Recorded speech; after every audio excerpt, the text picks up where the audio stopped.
Hi, welcome to my channel. My name is Gina. Today I'm going to do the first of probably a couple of videos to discuss books in which Elvis, the concept of Elvis being more than just an entertainer and a singer, is discussed. The first one that I came across years ago was Elvis People by Ted Harrison, The Cult of the King. And I've read it, I've been making notes about which paragraphs I wanted to talk about or wanted to read out to you. So I don't think I'm breaking any copyright rules by reading stuff out of these books, because I acknowledge the author and the book. I've got Elvis on in the background because it's not really much fun looking at me reading, and there'll be a few short breaks while I find the next bit that I want to read out. So my own thoughts are that yes, Elvis was definitely more than just a man, just an ordinary man singing and entertaining, and then he's gone, he's finished. Nearly 50 years have gone by since he died, and he's bigger than ever. So these are some of the thoughts by this particular author, which I agree with. Okay. Elvis is not just a pop phenomenon, or even a social one. Elvis, either the man or the myth, touches something deeper. The worship, adoration, and the perpetuation of the memory of Elvis today closely resembles a religious cult. What is now the Elvis cult could be nothing less than a religion in embryo. A cult is a temporary phenomenon in which spiritual ideas are focused sharply on the life, leadership, or teaching of an individual. A cult grows into a religion the longer it survives, and the more followers of the founding figure make claims they have discovered a unique truth inspired by God.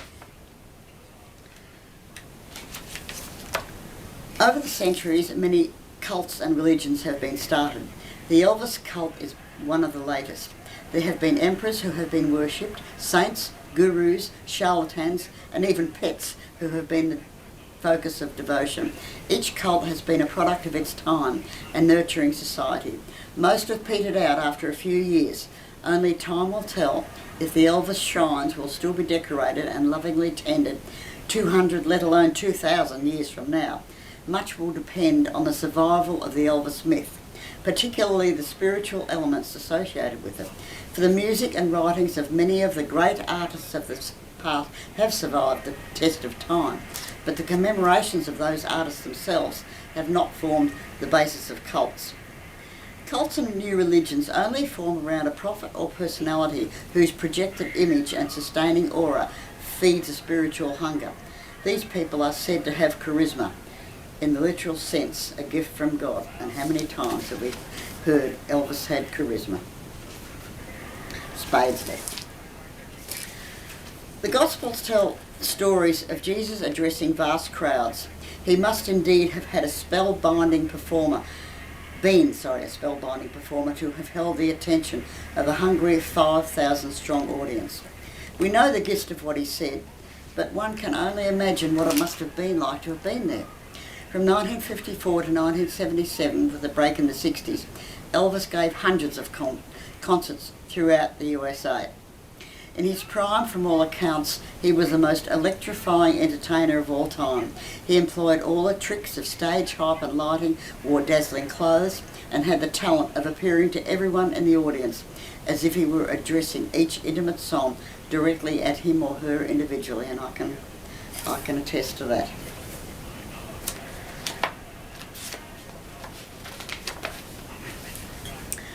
As Elvis neared the end of his days, he confided to those close to him that the life he was leading could not continue much longer.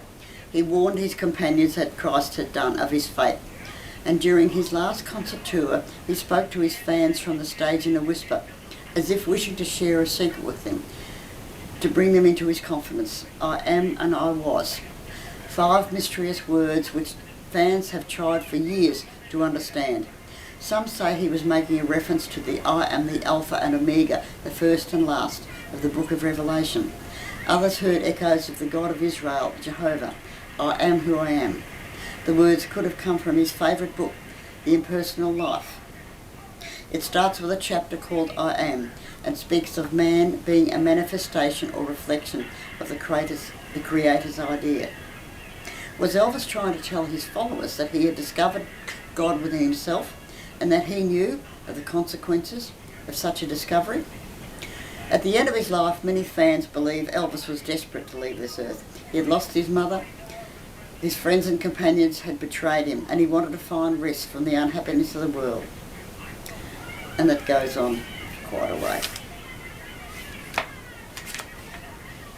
During his time of greatest suffering, say his fans, like Jesus, Elvis was betrayed by his friends. Peter denied his Lord, and Judas sold him for 30 pieces of silver. Similarly, some of Elvis's closest companions took information about their friend, employer and patron's last days and sold it on the open market to a curious and ghoulish public. It was as if they'd planned a crucifixion of his image and reputation. Remember that book came out the 1st of August and Elvis died 2 weeks later. The death of Elvis threw many thousands, if not millions, of people into a deep depression. The shock was particularly traumatic in the USA for many Americans, even though not particularly devoted to Elvis. They had invested their patriotism in him and his image. He was young, to be admired for his achievements, had served his country in the army and seemed to be in control of his destiny. Elvis himself might have had times of self-doubt, but his American public did not. Whatever might have been happening in the world which appeared worrying and certain, he and the values he represented were dependable. How could a true American listening to Elvis singing the trilogy doubt that his country was God's own? So when he died, the depression was real. Millions of Americans and people overseas, around the world, still recall where they were when they heard the news. The event shook the nation. Like the assassination of President Kennedy and the explosion of the space shuttle, it shattered dreams. Afterwards, hundreds of people needed to be helped through shock with counselling, some of which developed into long-term programs of psychological health. Just going to check the camera.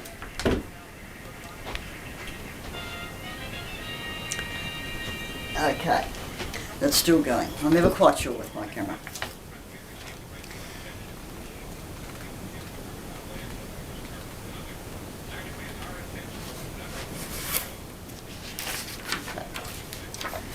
Okay, when followers of Elvis came to him and called him the king, he rebuked them, saying, "Don't think like this, there's only one king, and that is Jesus." Since his death, his fans have gone unrebuked. We all call him the king and he's not there to stop us. Where are we? 65, okay.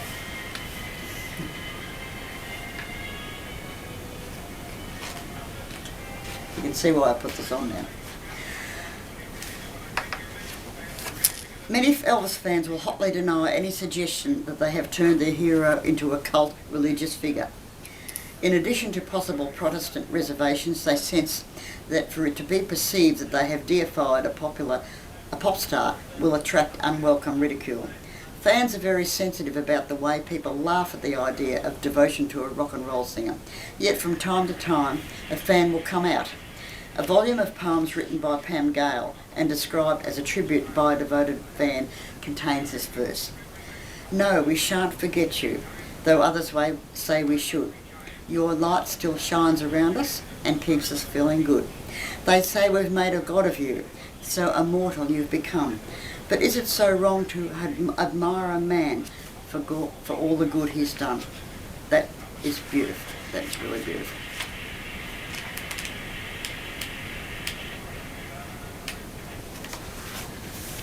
The candlelight procession outside Graceland on the date of Elvis's death. The thousands who arrive for the candlelight procession inevitably cause a considerable organisational headache. If the slow line falters or there's a blockage at the gate, it has been known for some fans to faint in the crush. They have a similar problem at the world's greatest place of pilgrimage, Mecca.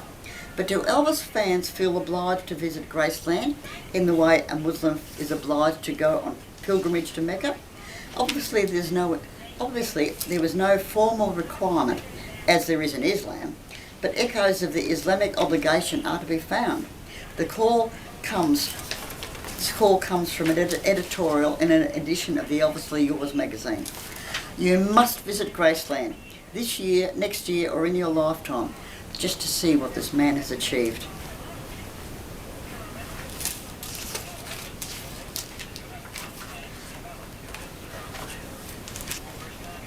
Elvis was so dynamic he sells himself. He went from humble beginnings to being the world's greatest entertainer. He is such an icon, he will always be in people's consciousness. He intrigues people even outside America, as the American dream is now the international dream. Everyone dreams of making themselves just a little bit better. Europeans and Asians and all the people in the world can identify with Elvis. They want to achieve the things that Elvis achieved, and here's their symbol of that. Everyone loves their stars, and Elvis is the ultimate star. At the end, things went wrong for Elvis. That is the tragedy of the world. Everyone has problems and failures, and Elvis was no different.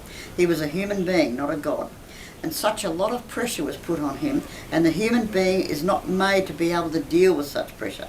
That fame and that fortune, that quick. And I've often said that really by the time Elvis died, he was just plumb worn out. You could see it coming, couldn't you? So sad. One image of Elvis himself in performance was of the great high priest.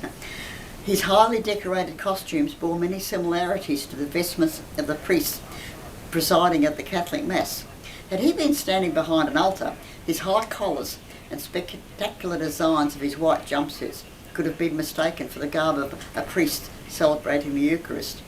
He was announced on stage by the music of Richard Strauss, which was composed to stimulate the imagination of the Zoroastrian priesthood.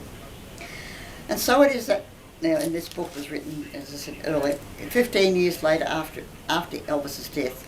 His impersonators, dress in his style, announce their stage entries with the same dramatic and evocative music, and the people who watch can be moved to that same fever pitch of excitement they might have reached had they been attending a concert given by the King of Rock and Roll himself. Yet it is not the charisma of the impersonator, the Elvis for the night, which conveys the illusion. The clothes, the props, and the accompanying pomp.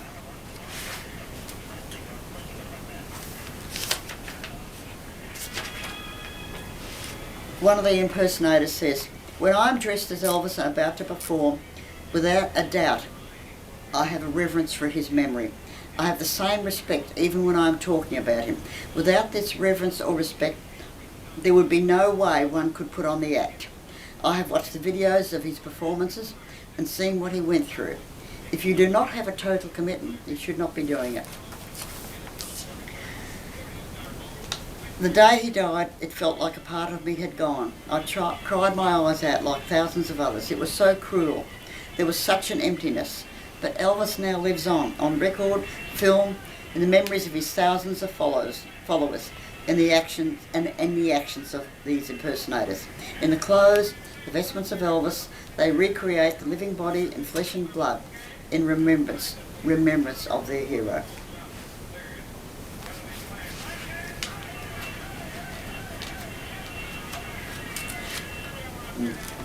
This isn't the best thing, but anyway, it's on the movie.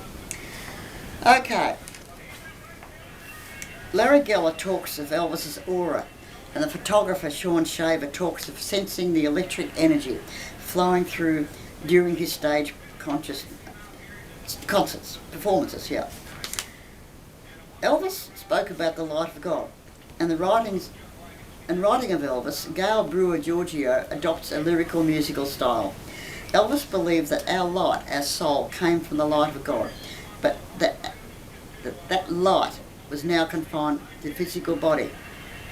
The same spiritual light representing the sum total of all knowledge. Realising this and practising this may explain why Elvis seemed to glow, and why so many millions were and are attracted to this special man, how they automatically love him. Elvis's Jesus connection obviously embraced the biblical, "I am the way, the truth, the life," and so on. 32.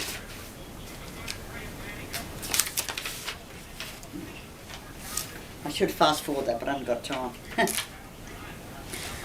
One story repeated by fans, which has now become an Elvis folk legend, is that when the space shuttle landed from one of its missions at Edwards Air Force Base, Elvis's face appeared in the stars of the night sky, and he was seen to stretch out a protective arm to protect the spacecraft home. Now, I hadn't heard that before. That's pretty amazing.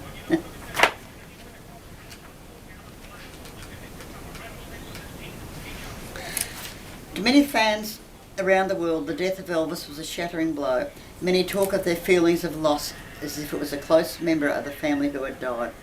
One cannot come to an understanding of these experiences without taking into account the fact that they evolve a charismatic celebrity who is truly on a first-name basis with the whole world. He left his own unique imprint on them as he did on everything he touched, and in doing so, he managed to cast his spell over all of us for all time.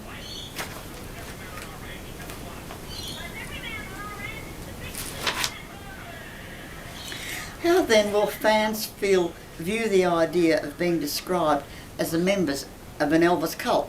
Many will not see it this way. They will be unwilling to label their love for a man and his music as anything resembling a weird sect with occult overtones. It will be irrelevant to them that Elvis filled his mind with numerology and theosophy. To them, the Elvis they love is the Elvis they have constructed in their own minds. To them, he is the poster on the wall, the intimate sound of his records, and a grief at his passing of an intensity seldom experienced. To them, Elvis is the spirit alive today in them, his music and his fans. The theology is irrelevant. But all religions exist at different levels.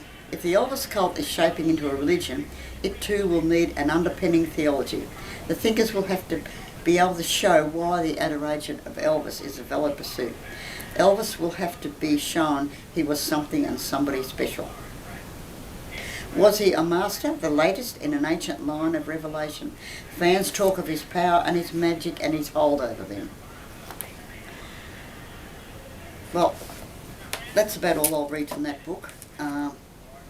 Some of the other books I'll do separately because the second book by this guy has some different interpretations again. Thanks for watching. Bye-bye.